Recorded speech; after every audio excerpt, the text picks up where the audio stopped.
Hi అండి, ఈ రోజు ప్రీ వెడ్డింగ్ షూట్ తీరకి కొండలేశ్వరం అయితే వచ్చామండి. ఇక్కడ లొకేషన్ బాగా నచ్చింది మాకు.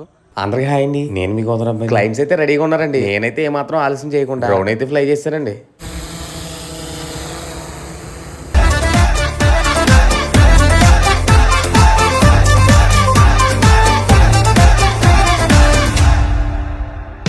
నిన్నటిలాగే రేపున్నదంటే ఈ రోజంపి